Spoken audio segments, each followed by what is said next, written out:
It's spooky season, but you know what's not scary? That's a great Android podcast player, and that is the Podcast Republic app, available on the Google Play Store. Thousands of good reviews, folks. Thousands of good reviews on that store.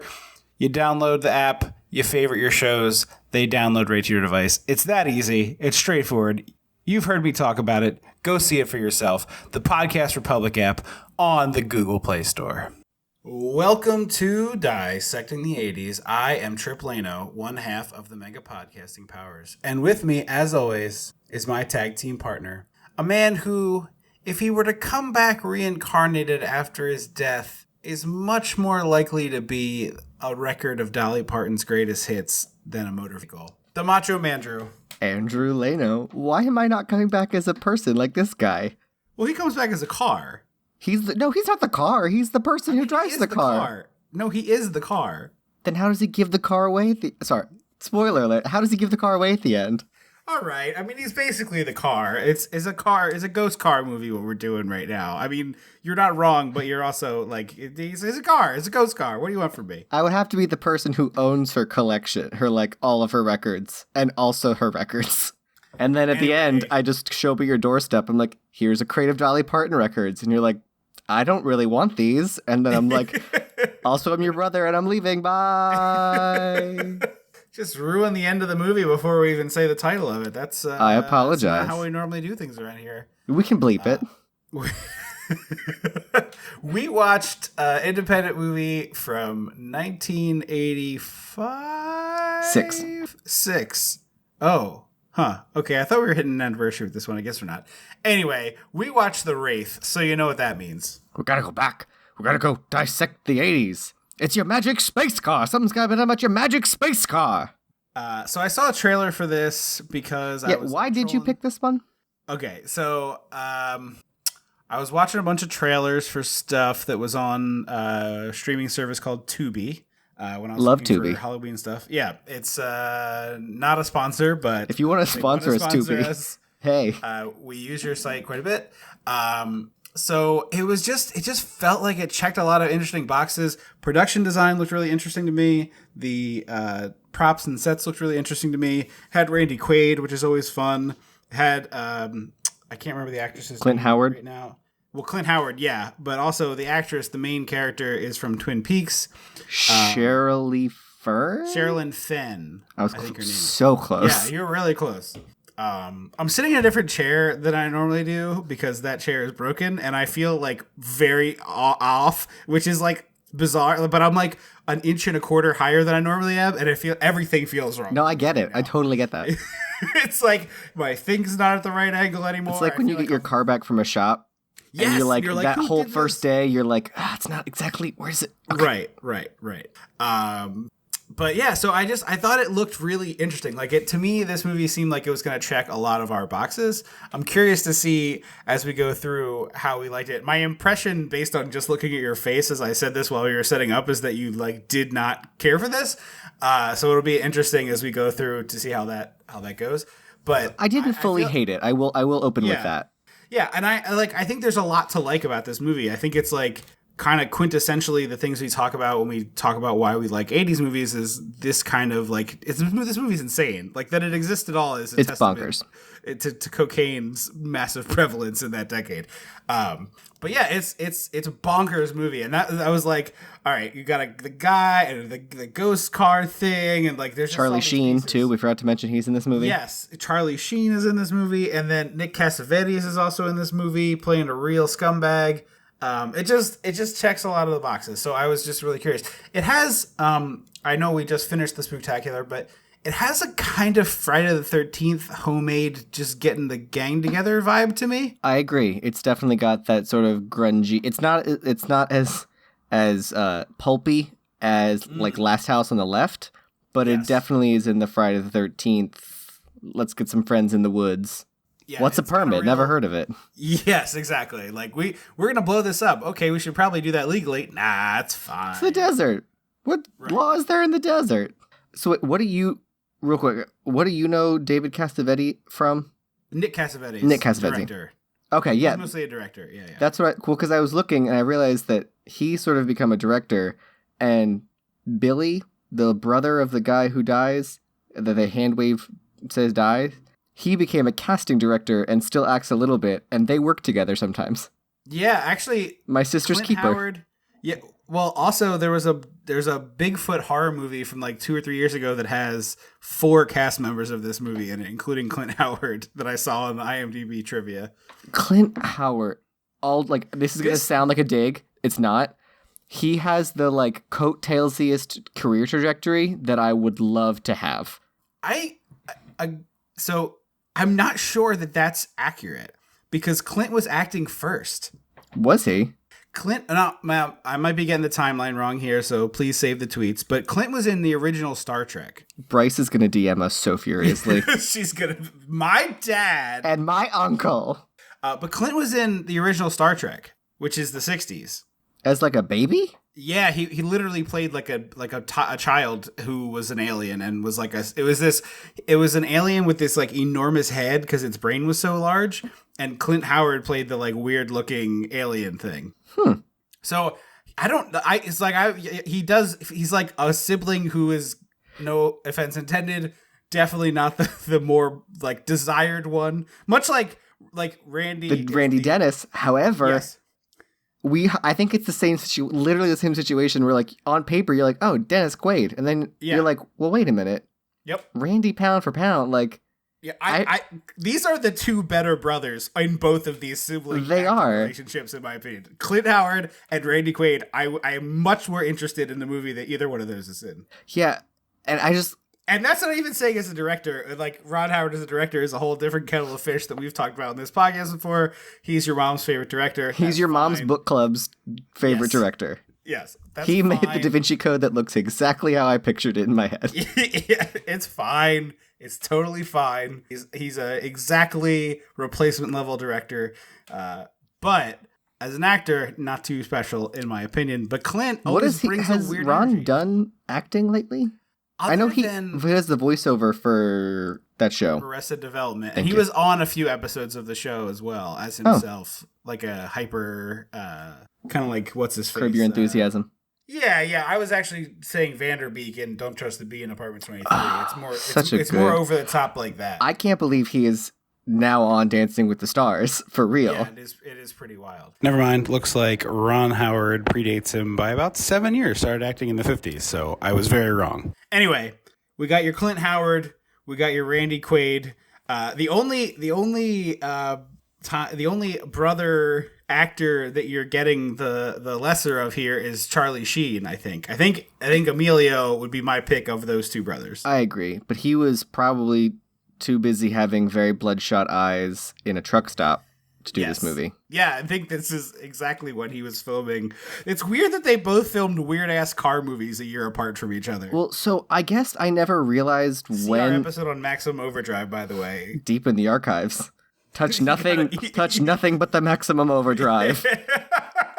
Yeah, I don't know what else is back there. You're gonna like have stuff falling on you as you reach for it. Like, be careful. Yeah, stacks of VHS tapes just fall. You have to like ride a magic carpet out.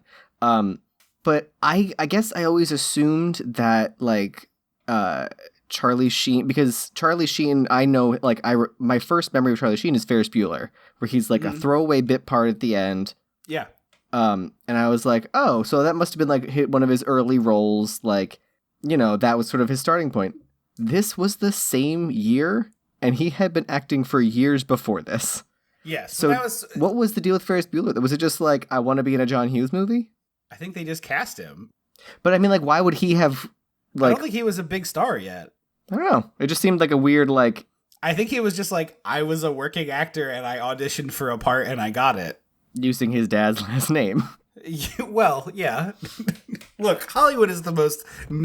Hollywood and politics are the two most nepotistic organizations this country has. It's our version of royalty. Is we just keep electing the children and siblings of people that we already elected, and we keep hiring or watching movies with the sisters, brothers, kids... Children, whatever. Adults, cousins, uncles, mechanics, etc. of the people we saw act in other movies. We talked about the weird snake eating its own tail Howard documentary, right? Oh, yeah. On the podcast. That's what I mean. Like, so just the 30-second elevator pitch is quickly, because we are 10 minutes into this episode and we have only said the title. But I'm enjoying the conversation. So Bryce Dallas Howard made a documentary about how great dads are in Hollywood, including her own father, who casts her in his movies, and it just is a snake eating its own tail. Right.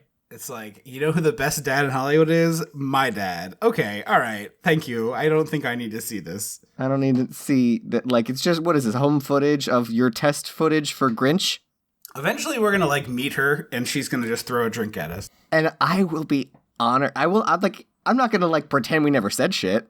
Like, you can't pretend. It's on record. No, I don't. I mean, I would not initiate a conversation with Bryce Dallas Howard because I would not want to have a fake conversation with somebody and pretend that I like their work. I just wouldn't. I would just also be. I liked her in The Help. I'll say that. I will lean into The Help. Yeah, I don't like her in any. So I would just respectfully let her enjoy the party, and I would have another shrimp, and that would be the end of it. You just pick up the plate. Shrimp. Pick up the plate.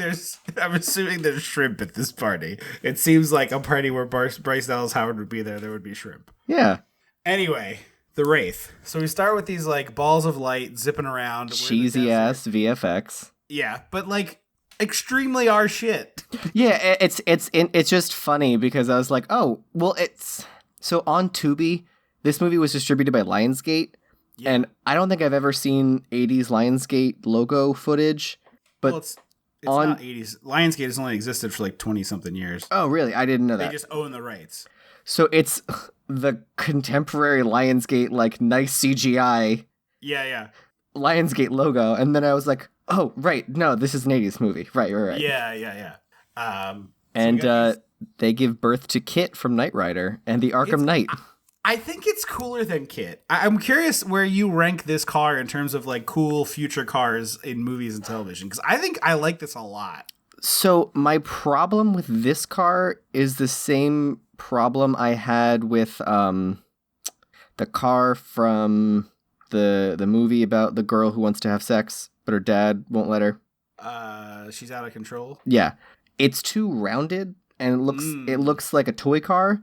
Whereas Kit from Knight Rider has some angles, and like I like the sort of pointy. I like the pointier future as opposed to the rounded future, if that makes sense. Okay, because I think this is like a very cool design that definitely gets ripped off a lot. Like your Demolition Man car is very much like this one. It's a great design. It's just I wouldn't say it's my favorite. Okay, but it's this real curvy bubble car. That everyone just calls the Turbo for the rest of the movie. We'll do that too. But I think I was like, it would have been nice if it like the license plate said Turbo or like. So it is a turbo version of a car that exists. It's like, I think it was an actual concept car that they lifted. I'm not 100% sure. Well, the front had a real like hood ornament decal. Right. It's a real vehicle. It's the Pentagon with the. Yes. Chrysler? No. It's not Toyota. It's not Honda.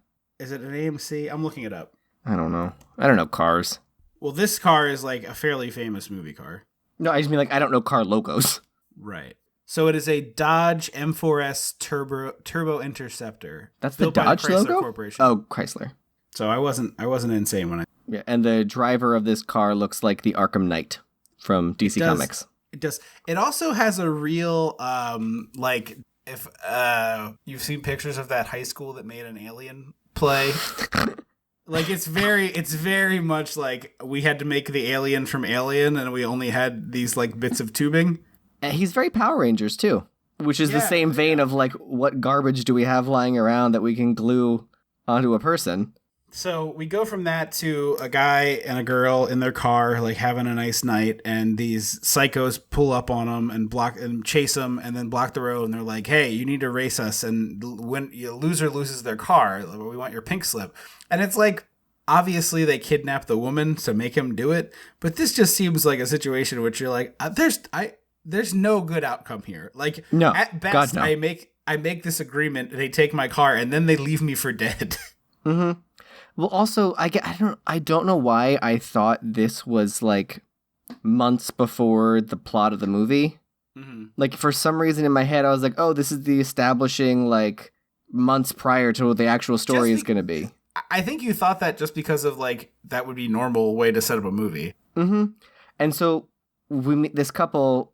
You know, we see them, they take the car, whatever, and then we see a woman later, and they talk about, like, her boyfriend mysteriously died. And I was like, oh, is that the couple we just saw? And she looks like she dyed her hair or something. Right. And so the first, like, 20 minutes of the movie, I kept being like, is that no, it's not her. That's not her. It's a different person. Right. And I was a little surprised they didn't use the flashing high beams myth. Oh, yeah, that would have been a cool little add-on. Because that myth has persisted since the 80s. Yeah, like, that seems like primo, like, yeah. Yeah. No, that's a cool idea. That would have been cool. This movie also does what we always ask movies to do, and clothing codes their characters. Because the evil gang, I was looking at it, I was like, there's a jock and a nerd and a gay guy in this gang. And then I was like, oh, thank God, because I can tell them all apart. Exactly. Yeah. Each of the gang members has their own vibe. Clint Howard is the nerd, and he has just this amazing hair going on. Obviously a wig, right? I would get. Well, he doesn't have much top of the head hair. No, well, I mean, it was 40 years ago, so I don't know what his hair situation was. I assumed he came out of the womb like that. And just stayed that way. He had that he's had that horseshoe the whole time. He came into this world with, and will go out of this world with the exact same amount of hair. Exactly. But he looks, his hair. It's very Eraserhead. Eraserhead. I was also going to say he looks like a Garbage Pail Kid card. Oh, he does look like a Garbage Pail Kid card. Yeah, his face his face always has that like caricature quality to it, but he's got these Coke bottle glasses and this tall ass hair, and he looks like it's like, I don't know, nerdy smirty or whatever. Yeah. And the other Poindexter gang members. Yes, Poindexter, yes, from Revenge of the Nerds, has the same hair there, too. But you get this, like, rogues gallery of these guys, and the one is, like, drinking various automotive fluids throughout the whole movie. I also didn't know what he would, like, I needed the movie prop that just says bleach. Like, I needed big letters like windshield wiper fluid or something, because I was like, it's a pink bottle. It's a bottle of pink liquid with a small label on it. I don't know what he's drinking. That could be juice. I don't fucking know. At one point, it's brake fluid. Another time, it's transmission fluid. It's all pretty weird. And he's huffing WD-40. But yes, I was like, straight up his nose. Give me the big label that just says the item in the bottle. Look, it's not Heather's. I thought it needed to be Heather's. Like any movie where they pull out a gallon of milk and it just says milk. But anyway, we get to meet this rogues gallery, and then we cut to Charlie Sheen riding a motorcycle and/or dirt bike. I'm never really sure based on this design of it. But he is both shirtless and helmetless, which is like, he has a jacket on but no shirt underneath, and it's just like, I know you're a ghost, but you would be really beat up if you fell. Oh, yeah. Also, I thought in the beginning they wanted his girlfriend, not his car, because they were so rapey about the girl. They were talking about that as like, we're just going to take your woman. I was like, he's racing for the right to have his girlfriend back, I guess. Yeah. And then they're like, we're taking your car, have your girl, bye. And I was like, I'm just confused across the board now. Yes. It's a really long, like, at least 70-second unbroken shot of Charlie Sheen driving towards the camera on his motorcycle, like going up in those little mini hills where he half disappears. And I was like, God, I wish I could watch this movie at 1.5 speed. See, I kind of liked it. Like, it establishes some mood. It clearly the person behind the camera, camera operator, DP, like knows what they're doing. These are like really cool. I thought they were really well framed, really cool shots. I wasn't upset about them at all. I mean, my biggest issue with stuff like that in this movie specifically is that this movie felt like they had a 45-minute TV episode and then padded it with 45 minutes worth of, like, padding shots, I guess, would be, I don't know a better ways to phrase it. Yeah, I mean, I have a lot of time for if you want to do some artsy stuff and you keep the movie at 90 minutes, and this is, like, 91, I think? Yeah, it felt like there wasn't enough plot. It was, like, it shouldn't be a 50-50 split of, like, padding shots and plot. Like, I'm with you. 60-30. There's a couple of things plot-wise I think would make this movie a lot better in changing the movie, but just some tweaks to how they set it up. But we'll get there. Yeah. So Sherilynn Fenn from Twin Peaks talks to Charlie Sheen a bunch, He's about to give her a ride on his motorcycle when Nick Cassavetes shows up, and he is Packard, the leader of this gang, very cleverly named as the type of vehicle. Also, I made a note later about Nick Cassavetes, and I called him a 40-year-old man-child. He's 27 in this movie. Whoa! I would have guessed like easily 35. Thank you. That's why I wrote my note, and then I looked it up, and he and Clint Howard are the same age. Wow! That is buck wild. And I felt real bad about saying that. Poor guy. Because Charlie Sheen and Fenn, Miss Fenn, are the same age. They're like 20, 21. Yeah. And he is like the quintessential abusive, shitty boyfriend. He's like telling her that she can't be talking to other men and like no one will ever love you as much as I love you. It's like very broad strokes, but like quickly and to the point of like, this guy is a piece of crap. Yeah, you get it right away.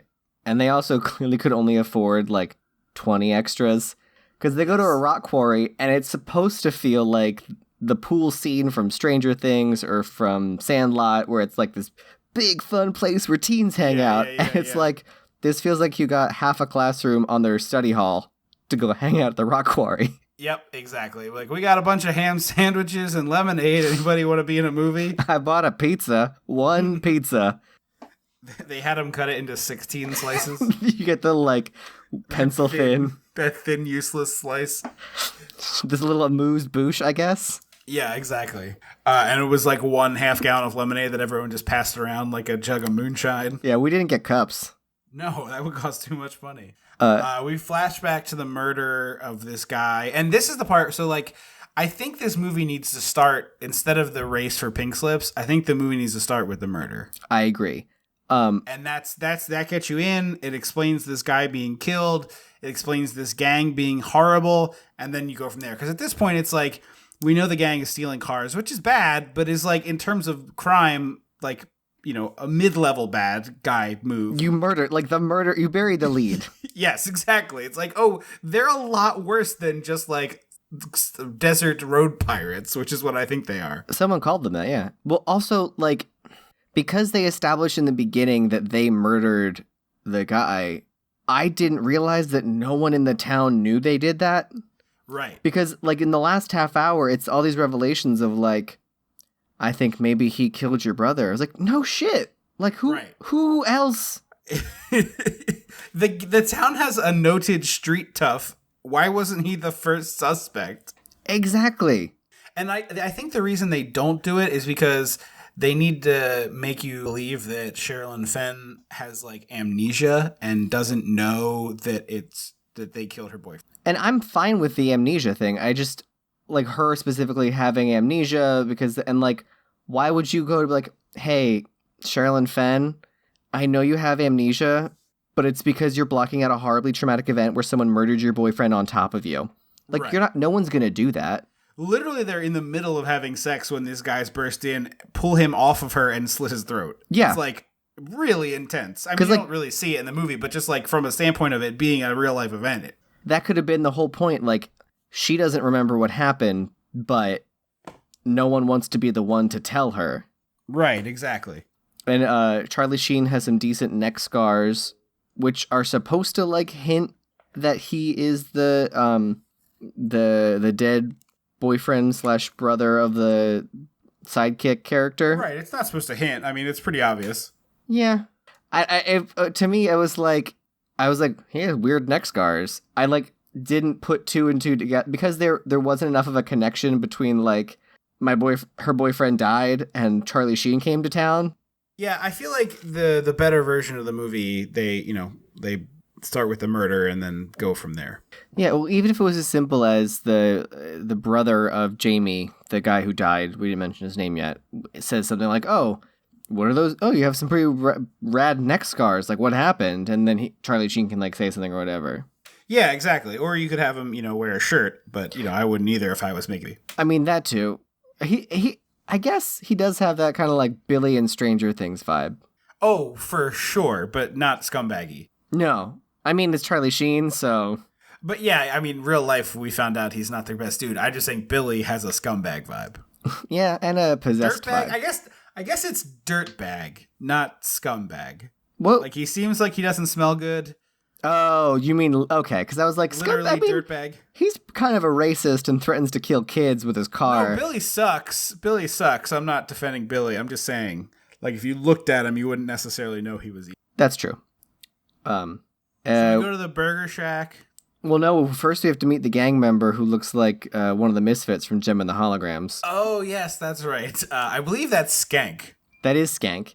He's got all the crazy pink eyeshadow and colored hair, and he's the one who drinks the, like, car fluids. Yes, at this point, I think it is transmission fluid, but it's later brake fluid.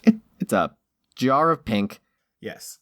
And then you get a full... Which also would just kill you. Like, it wouldn't be like, ooh, that's got a kick. He's constantly drinking battery fluids of various, or car fluids, and going, oh, that's got a kick. Like, no, you would be dead. That's what I was like, is this supposed to establish a heightened nonsense world? Yeah, I don't think it is. I don't know. We also get 60 full seconds of establishing B-roll of the knockoff Sonic, where... yeah, it is a lot. Where Sherilynn? I believe it's Sherilynn. Sherilynn Fenn works. It could be Sherilynn. I don't know, but I think it's Sherilynn. Sherilynn Fenn works with Billy. And this is where I wrote, my apologies to Nick Cassavetti. How is this 40-year-old man-child the Don Corleone of this town?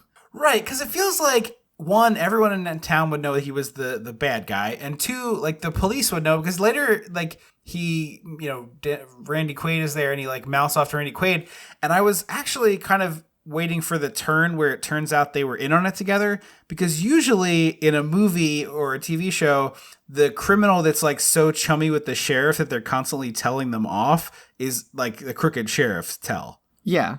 And also... I'm going to say something that could theoretically be used against me in a court of law. Okay.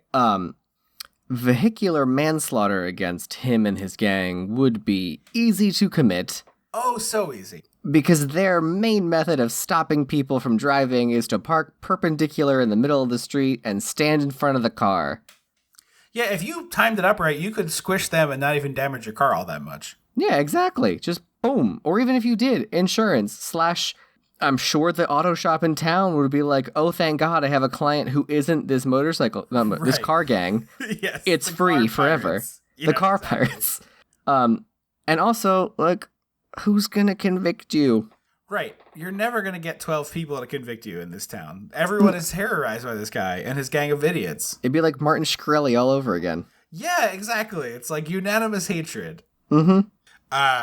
We also, like, they start threatening Billy, and they're like, beat him up and kill him or whatever. And they're trying to take his car, which, like, he drives like a total piece of crap. And that's that part I was like, it looks like a car you would drive on a boardwalk go-kart range. It does. It's a convertible, which is cool, but it's like, how much is this even worth chopped into parts? Like, it's a piece of crap car. Couple burgers. Right, exactly. And then they, of course, drop the F-bomb because it's an 80s movie. The gay one drops the F-bomb, and I can judge him and say he's a gay character because I have a gay friend. He's wearing crop tops and like a flowy jacket shirt, fingerless gloves, and swoopy flock of seagulls hair. It's not a big leap you're making. No, he looks like Cody Fern from this season of American Horror Story, which is finally getting good by episode 5. Oh, there you go. Took so long to get here. And now we go to the first race with the Wraith, and they are like zipping around this desert. I think this car chase is very cool. Lots of cool POV shots. Like that pause is so pregnant. It has triplets, I think. Well, no, it's so my issue is that yes, this car chase is cool looking, but my problem is they repeat it 3 or 4 times. What I would have wanted would have been like, there's a car chase in the desert, a car chase in a junkyard, and a car chase on a city street. And so you break it up and it looks different. I'm with you on that. It does, I mean, frankly, you could have just cut a car chase entirely. Like, you could have put 2 of these kids into the car. That is always my thought. Yeah. It's like in a video game. If you're doing a video game and you're like, but what if we had a racing level? Don't do it. I don't want to do it. Damn you, Sly Cooper 1, for making me race a stupid AI 100 times before the AI kicked in to realize I'm not going to beat it because I'm not good at driving. It's Maybe like... That's why I always assumed that you were not a good driver because I saw you do racing games. I hate him. And also, I'm going to tangent again. In the third Arkham game, Arkham Knight, with callback, we just talked about him. They turned the Riddler challenges into car challenges. Oh, I never played the third one. I enjoy it. It's actually, the story is great. It's a great conclusion. But for some reason, the Riddler looks like a Miami Vice, car garage man. And he set up car traps all around the city for Batman to use the Batmobile for. So you get to drive the Batmobile? Yeah, you do, because it's huge. Cool. I don't mind driving the Batmobile from point A to point B and like occasionally using it because to keep in line with Batman's whole, he doesn't kill. Anyone who touches the Batmobile gets shocked and zapped away from the car. Uh-huh. So like you can run people over, but they're not gonna die. That's extremely stupid. He might shoot them with a beanbag gun at 100 miles an hour, but they're not gonna die. And they're like, you know what? The fun, like, find secret things hidden in walls from the first two games? Let's make it racing challenges. I think they were. Don't put them in your game. They were just like, hey, how come we haven't gotten to drive the Batmobile yet? Again, I don't mind driving the Batmobile. Don't make it a core function of the fun part of the game. Speaking of Batman, extremely briefly, neither of us has seen it, and I don't think either of us will ever see it. But I might watch it for free because I'm not giving that movie any fucking money. The new Joker movie has a scene where we watch Batman's parents get murdered and they do the pearls, which I only bring up because we've talked about it on this podcast so many times. If I have to watch Spider-Man get bit by a spider and Batman, the only way I want to see it is if a spider comes down, bites Peter Parker, and then who in turn murders Batman's parents. Like, that's the only weird cycle I want to see. Because then Batman can kill Uncle Ben. And it's just a vicious cycle. The animated Spider-Man... Spider-Verse? Yes. Does the spider thing in like 8 seconds and it's perfect. I don't need it at all, but sure. Anyway, this car chase is super cool. You get a lot of like POV, like from the car POV shots. They do recycle this one shot of them both passing a Volvo for a couple of the races, which is a little silly. We also learned police exist in this world because I assumed that it was a lawless wasteland. Yes, it is kind of Mad Maxy. We also find out that the sheriff is Loomis. I was like, you're gonna try? How dare you? You haven't earned that. Packard! How dare you? I'm half surprised they didn't name Charlie Sheen's character like Gabriel or Michael. Oh, yeah, that would have been kind of obvious. As if Packard and Loomis aren't obvious? No, I was saying, like, yeah, that would have been, like, obvious as in they should have done that. Like, it was right there. And so the car chase ends with the magic space car perpendicular on the road. And the gay guy drives. I was like, oh, he's going to drive through it and crash off a cliff. No, he drives into it and they both explode. And I was like, amazing. I was like, whoa, that's not what I expected. And then it tumbles down the hill and is like going like ass over tea kettle. Like, it's basically that scene in Carrie when John Travolta and the girl who plays Chris Hargensen, whose name I'm forgetting, when they try and run Carrie over and she like quicks over her shoulder, she dramatic hamsters over her shoulder and flips the car and you just see them spinning inside the car. Yes, this car goes over and over and over, like tumbling down the hill, blowing up more and more every time it makes impact. It is awesome. It's so cool. I liked it a lot. But then I really, really wanted a cooler space car comes back together sequence. Yeah, it does just appear. I would have liked it to be sort of like Christine, where all the pieces like that's exactly what I wanted. Yeah, definitely better. Or just, even if it's like all the pieces suck back together, like the Wolfman in Monster Squad first. Yeah. And then I'd be okay with that. And then we do the ball of light appear, like something before the ball of light, because it just feels. I'm like, you got money to blow up cars. I think they had the money to blow up cars, but not the money to do what we're describing, which is like more expensive, obviously. Yeah, even if, honestly, do it once. Film one and just recycle it. Yeah, I think it would have been fine. Flip it. This is where we find out that Loomis is Randy Quaid. Crazy Quaid. And he's like interrogating the gang about like what went on. The gang, of course, won't tell him anything. Paramedics arrive, which he calls the meat wagon. And they're like, hey, sheriff, you got to come take a look at this. and he goes over to look, and the kid who went down this hill in this tumbly fireball is perfectly fine, except his eyes are burnt out. Well, he's dead. Yeah, well, but yes. Clarify, he did die. Clarify, he is not alive, but his body, which should be spread all over the hillside, it should be Uncle piles. Owen and Aunt Beru. Yes, instead is fully intact but has no eyes. And I was like, that's a clever workaround to not having an effects budget. Yeah, no, I think that was pretty smart. And this is where I was like, it straight up looks like a shot out of Power Rangers, because after he interrogates the gang and is like, don't go anywhere, I'll come after you, we see the Dark Knight Rider character on a cliff, and he's got like arm braces and leg braces on, like he's got like polio. Yeah. And one of them disappears. Like real Forrest Gumpy braces. Yeah. The one on his arm disappears, and he disappears. And I was like, well, now it's really obvious.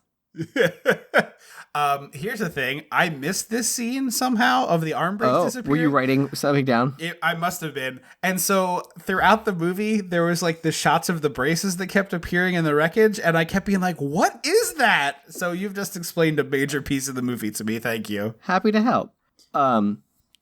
And this is when he says, the guy, the leader of the gang, Nick Cassavetti, turns to Clint Howard, and he's like, when is the nitro boost gonna be ready? Yeah. I only know Crash Team Racing, apparently. Because last night, the only reason I beat that guy is because I almost drove him off the road. And I was like, that was last night? Yeah, it seems like it should have been a week ago. Yeah, it should have. I thought it was the establishing. And so he's like, get that thing together as soon as you can. I'm going to go talk to my girlfriend. And by that, I mean kidnap her, sort of. She's crying about Augie. And I was like, why do you care about any of them? No, it's one so less weird. person who's helping him keep you here. Yeah, no, exactly. You should be poisoning them. Yes, you really should be poisoning them. Again, these are jokes on a podcast. The one seems unpoisonable, given that he's drinking various automotive fluids. That's true. He's like a poison ivy of just like, I'm naturally immune to everything. That feels like it would have been a character trait in that that stupid, fun-looking Jason Statham movie where his heart is the bus from Speed. Thank you. Yes. Where he's like licking car batteries and shit. Yeah, no, it's a fun movie. Or something out of Can't Hardly Wait. The one you like with John Cusack. Say anything? No. The one that the not Heathers that you like. Better Off Dead. Thank you. Like he's trying to drink like drain cleaner or whatever. Yes, and then, yes. So she's crying about Augie. Augie is the gay guy's name. We didn't say that. No, yes. And I was like, why does she care at all? And then Nick Cassavetti cuts his hand with his switchblade to be like, we're blood lovers. And I was like, that's not a phrase. Nope. No one's ever said that before. No, thank you. And it just bleeds all over the interior of his car. Yeah. And he says, I feel nothing. And then like just slices his palm right open on this thing. And it's just like, I'm so in love with you. I don't feel anything anymore. Yeah. Ugh. Also, just to protect us from the tweets, it's plural, Cassavettes. Oh, I'm sorry. That's okay. He hopefully won't throw a drink on us at a shrimp cocktail party. Yes, no, I don't think so. Except you did call him very old several times. I didn't mean to. We go to the chop shop at this point. This movie needs to learn a thing about pacing and tension. It is very like quick cuts. Well, also because we just watched the Knight Rider blow up the car, the Augie, the gay guy. And then they talk to the police, and they're at the chop shop talking about, like, what are we going to do about this guy? And then he just walks in the door with a gun. And I was like, wait a minute. It seems kind of insane that they do that. Because why not just, again, if your objective is to kill them all, you have a gun, and they're defenseless. Yeah. I think he has to kill them via car. It's like he's cursed to only murder them with the weapon. When the moon is full. Yeah, basically. Because he just, like, mows everything. He blows up all these engines and all these cars and these car parts and these car fluids.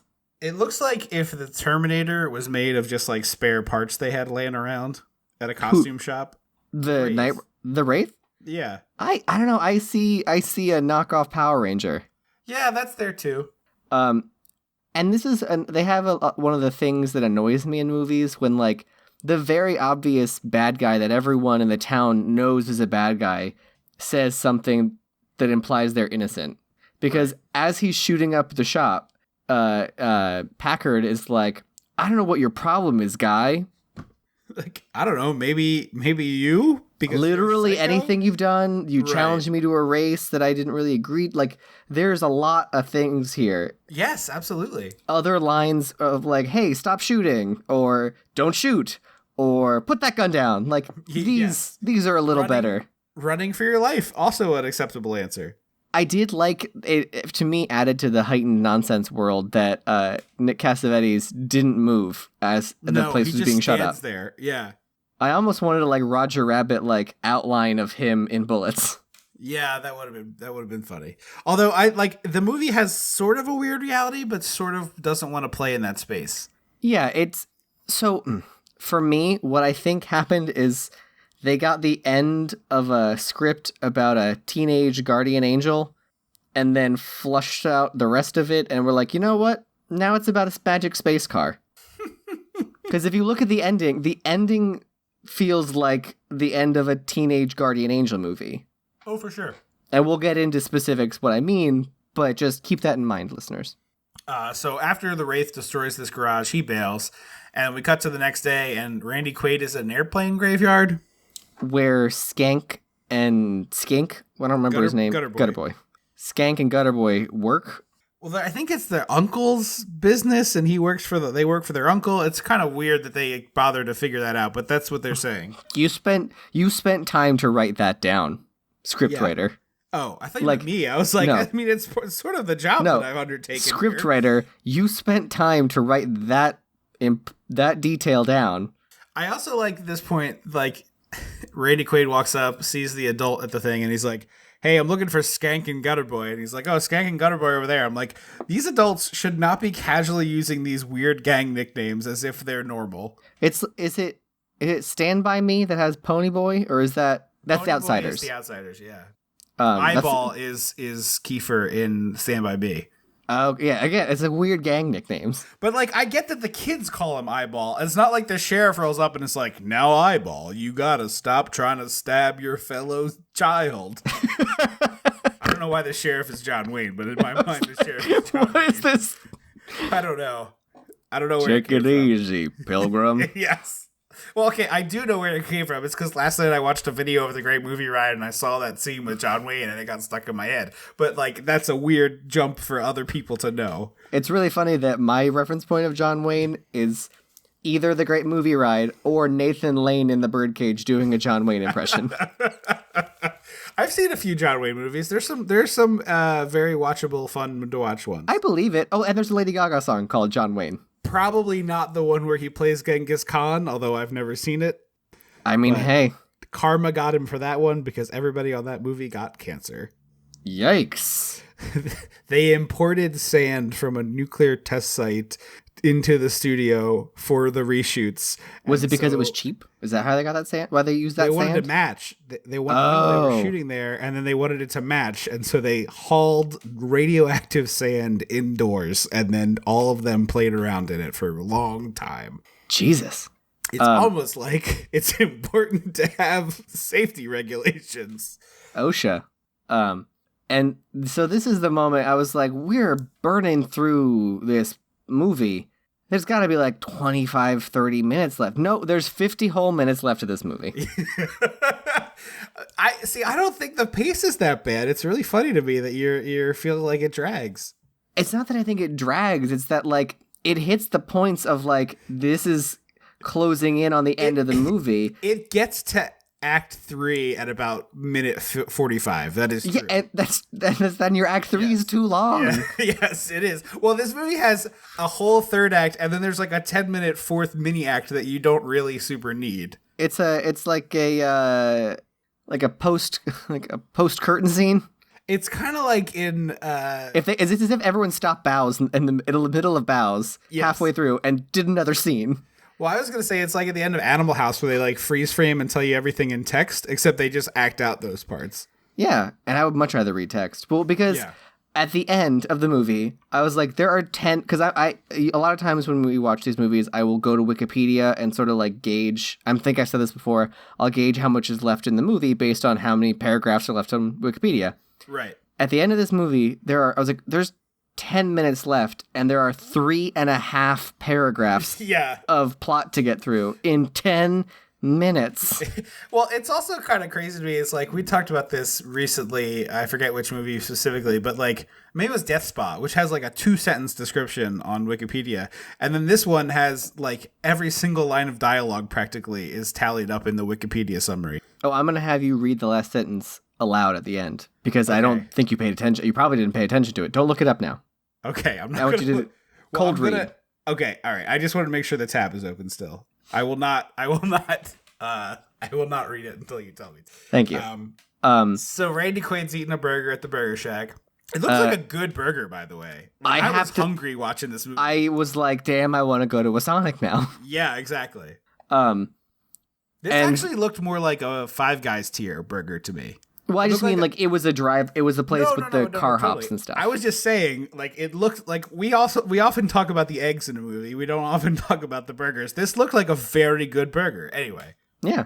The Gem and the Holograms gang member says the phrase, it's about time we got into somebody's ass. Yeah, for a bunch of homophobes. Looks into the camera like Jim from The Office. For a bunch of homophobes, these guys talk about getting into butts a lot. I was waiting for half of them to be gay. Right. They get in the car, and the Wraith has left a note, which is like I didn't think it was from the Wraith at first. Yeah, I didn't either. I thought it was a trick, but it's like in crayon. It's like, meet me at mountaintop. On loose leaf lined paper. Ripped out of a notebook with like a Sharpie. XOXO the Wraith. It doesn't say it's the Wraith. It's still got the like scragglies from the spiral binding. Yeah, he didn't even like tear it nicely. No. And so I was like, oh, this must be like Dennis Quaid, because we just saw Dennis Quaid and he saw the gang members. This is Dennis Quaid. No, that was the Wraith. And as they all peel out, Dennis Quaid's like, I'm going to follow them. You're saying Dennis Quaid. It's Randy. Whatever.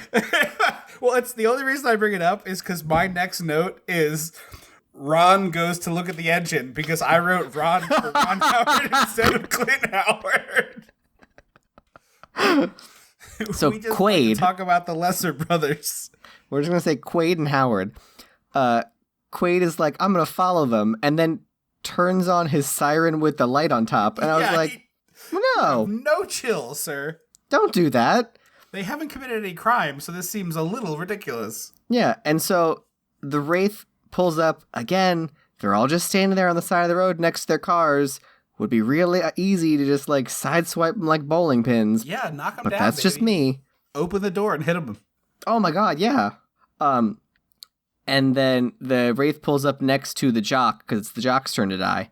And Howard is like, open up your trunk. We have to put something on it to make sure you don't run away. And I was like, no. I don't think I would say yes to that. F off. You should have like revved and like done the like scoot forward rev and made him like drop it. Or like poop his pants. But instead they open it up and then the car's engine is just like covered with in the back lightning bolts. Yes, it's like all covered with lightning bolts. Is it a Tesla that's like that, where like the trunk has like all the stuff in it? It's a lot of cars. Rear engine cars is pretty common sporty thing. I think a Tesla might be that. Yes, well, Tesla doesn't have any engines. Oh, right, it's all battery. It has little engines, but they're by the wheels. It's not like a big engine in the middle. So, a friend of mine has a Tesla, and we were all going to a party, and I had helped the host like prep stuff, and accidentally cut myself and didn't notice it until like 5 minutes later. I was like, oh, there's blood on my white shorts. Great. And so I like went and put a Band-Aid on, and he's like, who wants to look inside the new Tesla? And he opens the doors, and it's all white leather. And I was like, nope. I was like, I'm going to lean in and like hold my hand behind my back. But I was like so mad I couldn't sit in the Tesla. You got to get him to take you around in ludicrous mode. I really want to experience that for myself. I do too. It goes like roller coaster fast. I know. I want to do it. But unfortunately, I was like, I got white blood on my own shorts and didn't know it. I'm not going to risk getting blood in the white leather of his Tesla. So the cops chase the racers, and we get a recycled shot of that Volvo, them passing the Volvo.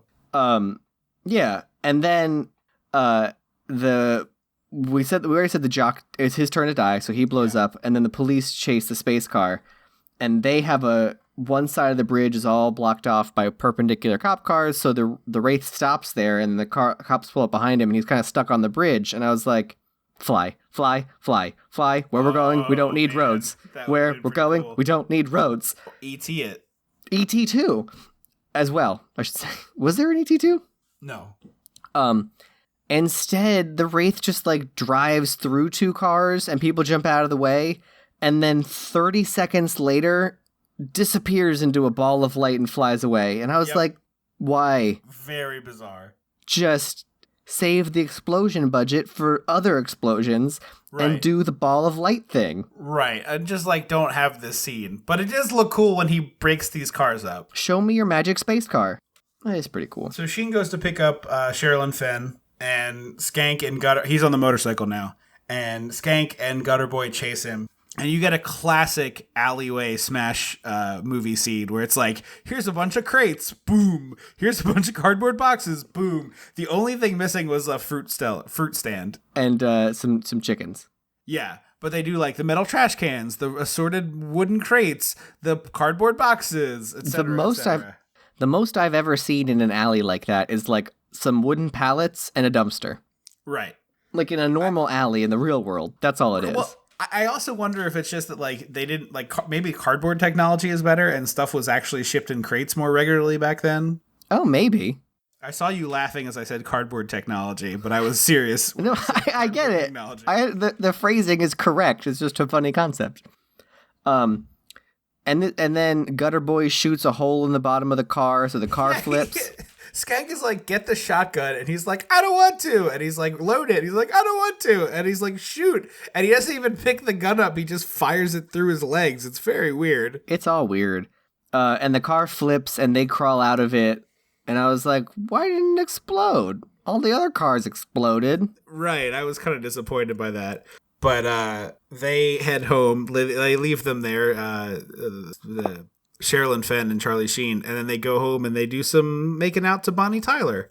Yeah, and I was like, they've had 15 lines of on-screen dialogue. Yeah, he also, is this point, has he already said I love you, or is that later? I don't think so, because I would have written that down. Okay. So they kiss, and we see that Packard is watching them. And then she goes in her house, and he drives away on his motorcycle, and Packard pulls around and watches him, we the audience, and Packard watch Charlie Sheen's motorcycle and Charlie Sheen turn into 4 balls of light and fly into the air. And I was like, there's a half hour left, and you just told the villain of the movie and the audience everything. And also, like, how is Packard not losing his effing mind? Like, if I watched a person turn into a ball of light and float into the sky, I would freak out. I would be screaming. No one cares in this movie about anything. When Sherilynn Fenn realizes her dead boyfriend's back from the grave in Charlie Sheen's body, she's like, it is you. Like, it's Beauty and the Beast or some shit. Yeah, it's really insane. But it's this weird thing where I think what they're trying to get across is like it can either be the Wraith or it can be Charlie Sheen, but not both at the same time. Because Charlie floats away, and then the following sequence is Packard meets up with Gutter Boy and Skank, and then the Wraith shows up and like attacks them and ends up bumping Packard into his own gravestone. He finally did what I said to do from the beginning, where he slams into Packard while he's parked. Yeah, no, it's a smart play. Smart play. I think I was just also confused by, like, if he's a ghost, why is it, like, space alien balls of light? Yeah, it's weird. Like, I feel like... It's supposed to be, like, heavenly? That's why I said guardian angel. It's just, it feels like... I guess 24 hours in a room with a 6-pack of beer and John Carpenter would have tightened this script up. Oh, for sure. Instead, we get a real Looney Tunes moment where the Skank tries to shoot the Wraith with the shotgun and it blows up in his hands instead, like the barrel's all blown out. Yeah, the barrel's it's like a banana peel barrel. It's like when Bugs Bunny puts his finger in the end of the gun barrel. Yes, very much that. And that, because they're like, Packard is like, shoot him, and what's Skank? Waterboy, yeah. Skank is like, shoot him, and he's like, and Packard goes, he's just a kid, shoot him. And I was like, actually, you watched him turn into a ball of light and fly away, so you know he's not a kid. He's not a kid. Yeah, absolutely. You can cross kid. If we're playing Guess Who, you can flip down the kid tile. Yeah, for sure. So that ends. We cut to Packard. Well, again, why not just finish the job? You have your car, and it's right defenseless. There. Just I think he has like a code, which is weird, and we don't know what the code is, but that's what he acts like. He has a code. There should have been a code scene. If this was like a Tarantino or an Eli Roth, it just would have been like. Yes. So we cut to Packard with a dollar store Elizabeth Shue at the. I thought the same thing. I was like, is that Elizabeth Shue? And then we saw her naked, and I was like, oh, it's not Elizabeth Shue because I'm pretty sure she doesn't do that. No, well, I think that was the joke. That was the reason behind that joke in Adventures in Babysitting. Which one? Where they keep thinking she's the playmate. Yes, for sure. Well, so he's wearing jeans and she's naked. Yeah. Don't do that. Let them both be naked.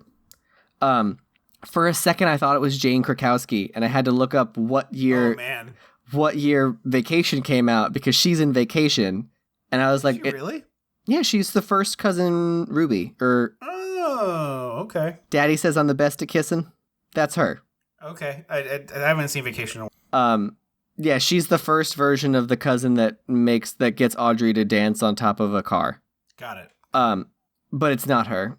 This actress is too old. Loomis arrives and he like yanks Packard off of the girl and then like asks her if she's okay, which I guess is like something. It's it's a Band-Aid on a bullet hole. And he takes Packard downtown. And at this point, I was like, oh, this is going to be where we reveal that like Quaid has been in on this chop shop the whole time. Well, also, I did think it was weird that he asked her if she was okay because like it seemed consensual. Right. And also, like, if you have her, why do you want Sherilynn Fenn?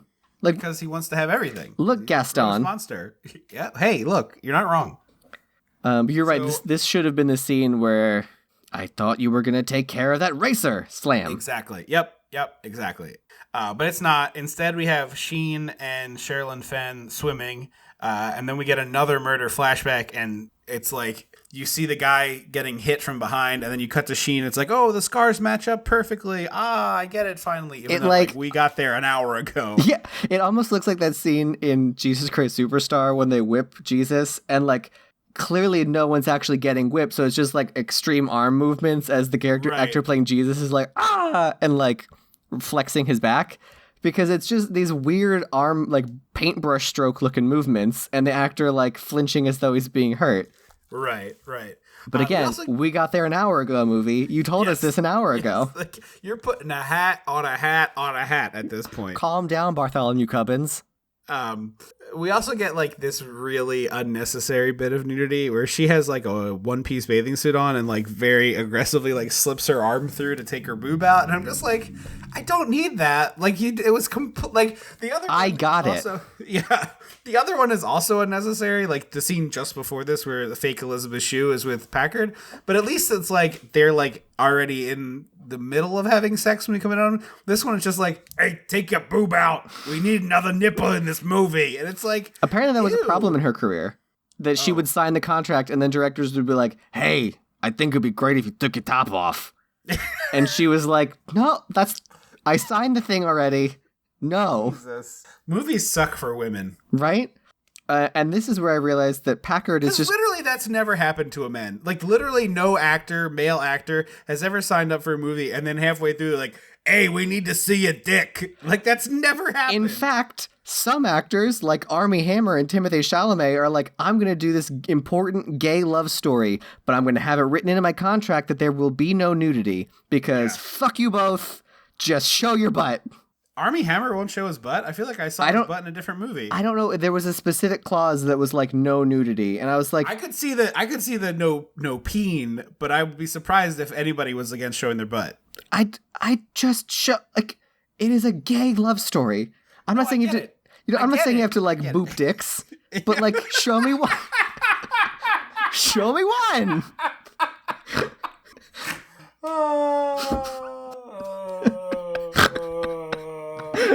Well, that's the end of the podcast for today. You all couldn't see the hand signals he was making to go along with the phrase "boop dicks," but There's your out of context quote. Jesus, tap dancing Christ! Take both your hands, palms out, and then put your fingers together. That's what it was.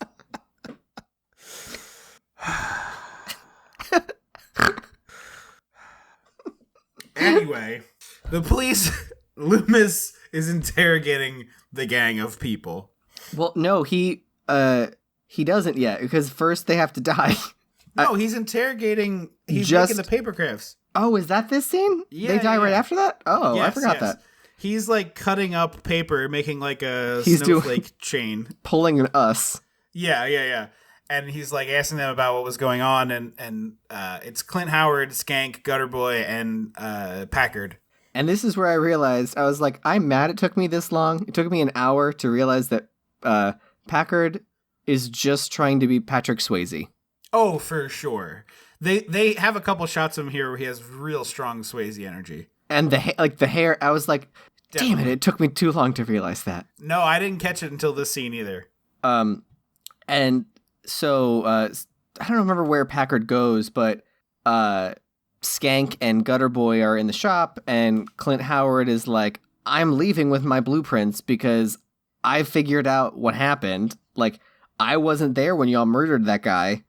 I haven't been hit yet, so I'm leaving. Which is smart. It's like the smartest action any character has taken in any movie we've ever watched. And this is where he's like, he calls him a Wraith and explains a Wraith is like an evil spirit. And I was like, right. That's why we're calling him a Wraith? One of the reviews of this movie is like, I think it might have been Siskel was the funniest joke is that a gang member knows the word Wraith. Yes, exactly. Yeah, I thought that was pretty good. Because I was like, again, it felt more spacey. It felt more space magic car. For sure. Absolutely. And again, like I've been saying, these two dudes are all of it. Clint Howard takes like 5 steps out of the junk shop, and the car comes speeding into the frame and just into the shop, into the guys, explodes everything. The shop goes up amazingly. It is such a good explosion. It's like the hospital in Dark Knight Rises. Or Dark Knight. Yes. Yeah. Dark Knight. Dark Knight. Yeah. Randy Quaid. Yeah, no. You got it right. Randy Quaid. Don't you forget about me. Randy Quaid goes to the burger shop to like question Billy and puts a Clint Eastwood. No. Sorry, pause. First, he goes to investigate Clint Howard, and Clint Howard is like, "Hey, my friend's murdered a guy, and I think his ghost is exacting revenge." And he's like, "Yeah, okay, buddy. Are you telling me your friend's murdered a guy?" And he's like, "Well, I wasn't there, but yes." Again, I was like, Clint Howard just said this 35 seconds ago. Right. He didn't need to say it twice. Yes. Then he goes to see Billy at the shop, and take your point, because I have the same thing written down. And he puts a Clint Eastwood level of sugar in his shitty burger shop coffee. It's a little styrofoam cup, like a 10-ounce cup maybe. He puts like 6 ounces of coffee in it, and then 2 cups of sugar. It's like just it would be a sludge. Oh, for sure. And so there, I think it's Mad TV. It's either Mad TV or SNL, but I'm pretty sure it's actually no. I think it might be SNL, because I think it's Amy Poehler. They did a sketch of like actors, like training for actors to be an extra in Law and Order, and they were like, always be busy when the cops show up. Like you're stirring, you're holding your baby, and you're stirring the omelet, and you're like closing the cabinets. I have a hunch that Mulaney wrote that joke, because he later does a very similar bit in his stand-up about how like whenever they break in on that first person in Law and Order, they're so busy they can't stop to talk to police. Yeah. I want to watch Mulaney now. Because that's what happened. Randy Quaid is inside the burger stand, which is like a small room for that's the kitchen. That's it. Yeah. It's like a pickup window only situation. And he's just cranking out chili and burgers and fries, being like, well, I would shake the man. If someone did kill Packard, I'd shake his hand. Haha. Like, I was like, this is just straight up an episode of Law and Order right now. Oh, for sure. It's absolutely a Law and Order. And this is where he's like, you don't did you suppose he killed your brother? And I was like, what? I thought we all knew this. Yes, he's the only bad guy in town. Of course it was him.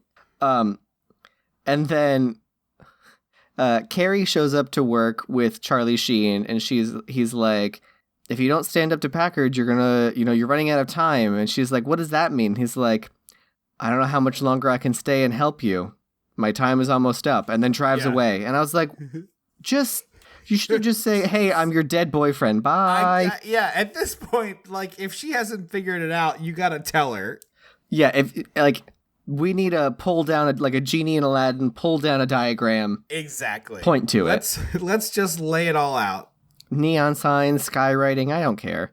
And so Packard shows up and grabs, Carrie is her name, actually. Yes, it is. And throws her in his car, and then turns and beats the shit out of Billy. Oh, yeah, he gets mauled. And I was like, Carrie, slide over, drive off in his car, turn it around, because he's going to run into the street to, like, wave his fist at you, whip the car around, boop. Yep. Seems very solvable problem. Vehicular or just drive away forever in his car. Manslaughter. Yeah. And no one would ever say anything. All those people would be silent. They'd be like, I didn't see anything. We were all eating burgers. Exactly. I was so concentrating on my delicious cheeseburger. Mm-hmm. And they'd be like, why is your face all bloody, Billy? And he was like, I fell in the kitchen. I'm clumsy. So Packard fights with Carrie, and then he pulls a knife. He's like, we're driving to California. And I was like, where are we now? Yeah, I thought we were in California. I was pretty confused. Or maybe Arizona, but like we're maybe a state away. Yeah. He's saying it like we're going west. Compass says west, that's where we're headed. Exactly. When in my brain, they already were. So the Wraith shows up, and we get another chase sequence. And should have just run him over. Like, yes. Primed to just run him over, pin him against a car. Like, come on. Exactly. No, it would have been perfect at that moment. But instead, we get a pretty good chase. There's a sequence with a car carrier where it gets like bumped, and all the cars start falling off the car carrier. I appreciated that it was real and cool, but it seemed so stupid. Like there, like it's only in the movie because it looks cool. But like I'm saying the movie logic behind that sequence of events was like really dumb compared to the rest of the movie. Yeah, I don't disagree. Because I like cool shit. I like cool explosions. My stupid lizard brain goes, ooh, explosion. But like, give me a little something. And then this is when I realized the gang, the evil gang always wears helmets when they race. Yeah, it's pretty wild. Like, they have a designated racer helmet. It seems very out of the character for this. Yeah, it's weird. They're like, hold on. Safety first. Yes, let me put on my 5-point harness and my helmet and a neck brace, please. And so the police are chasing the Wraith, chasing Packard.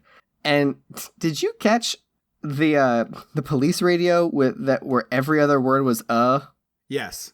Because I was there was a guy doing like it was basically the impression every comedian does. Someone does this bit specifically, but it's pretty common, of the pilot on your plane where it's like, we're gonna be taking off in about 15 minutes. Final destination Baltimore. Looking like smooth skies up ahead. 77 degrees in Baltimore right now.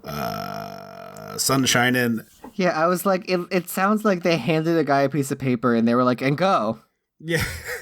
He's like trying to desperately read his lines. He's never seen them before. There's a phantom Wraith suit that Packard plows right into. It reminds me of Jason Takes Manhattan. Oh, yeah. When there was that, which I only vividly remember because I just watched that movie at work the other day. Because I was at one of our satellite offices and there was like an hour between patients. And I was like, well, I'm putting on AMC. There's no one in here. I'm going to watch an hour of Jason Takes Manhattan. Before you had to flow it back to like Sports Center. Yeah, I had to like last channel to like Good Morning America or whatever. It reminded me of that because then Packard explodes and all of a sudden Packard's naked. Yeah, Packard is only wearing underwear, which is weird. No one else was. Yeah, it's another cool explosion. I guess Cassavettes wouldn't show his dick. I don't, but it's like, but why was he naked at all? It doesn't make any sense. And Randy Quaid. Actually, he might be wearing the same boxers that the other kid was wearing when he was murdered, like white boxer shorts. Oh, maybe. Charlie Sheen is wearing, so maybe that's what it's supposed to be. That would be a little heavy-handed. That's weirdly specific to not explain or show. Yeah. And so at this point, Randy Quaid's like, well, I guess we should stop looking for the Wraith now. And everyone's like, what? Wait, what? And he's like, I mean, it seems weird. Like, we should, like, I feel like we'll never catch him, right? Yeah. And he's like, he killed the bad guy, so yes. He's kind of solved all our problems, actually. The only member of the gang that's left is, like, the weird inventor guy, and he seems mostly harmless. And he's gone now. He's probably going to go to Elon Musk and create a supercar. Yeah. And a submarine no one asked for. I guess I should have done the bad Donald Pleasance impersonation every time I was doing Loomis lines, but alas. That would have worked. Packard! And so Carrie walks home in her Hooters outfit, because that's what her work uniform is. It's a Hooters outfit. Yeah. And the turbo pulls up, and she's like scared of it. And then the Arkham Knight comes out, and it magically zaps into Charlie Sheen. And she pulls a bell in Beauty and the Beast. And he's like, it is you. He gets out of the Wraith suit and is just like, whoa, can't be doing that again. And I was like, when did we get to Bill and Ted territory? Yeah, what is happening? Way too silly. She instantly accepts that he is her dead boyfriend. And then he's like, I'll be right back. And she's like, what? He's like, pack light. You can't bring a lot Drives where off. we're going. Yes. And so this is why I said the ending feels like a Guardian Angel movie. Oh, it is. Like, sure, yeah. I won't be needing this car anymore. You take it. And this is what upsets me about this movie, is that he's back from the dead. Right. And he abandons his brother. Right. He doesn't even let his brother have any moments of, like, closure or anything. He just, They don't hug. Nope. His brother tries to hit him with a bat because he thinks it's Packard. And he's like, whoa, whoa, whoa, buddy. Calm down there. And then Billy says, bro. And then he's like, what are you, bro? And he's like, exactly what you said. What? Why are you so casual about this? Yeah, that annoyed me, because I was like, he's your brother. Yeah, and they seemed like they were close before the death. Yeah. So he abandons the brother, and I was like, this feels like a Teen Angel movie. Do me a favor, read the last synopsis, send us home. Okay. Actually, before that, I do want to mention, the soundtrack to this movie kind of rules. I do like it a lot. You got Bonnie Tyler. Motley Crue, Bonnie Tyler, Billy Idol. It's a good soundtrack. Okay. I agree. Right, I'm getting to the final here. Jake that's Charlie Sheen, picks up Carrie, who is now being watched from a distance by Sheriff Loomis, and together they ride off along the desert highway under a huge moon, leaving the past behind. This is not the novelization of the movie Wraith. Yeah, someone was having a little bit of fun there, I think. Someone took a bit too much windshield wiper fluid and wrote the plot synopsis to the Wraith. Yes. But yeah, that is the end of the movie. What are your final thoughts on the Wraith? I don't hate it. It's just not my favorite of the things we've watched. It's definitely an enjoyable thing. Like if you're friends, have a drink, Mystery Science Theater. I think it'd be fun.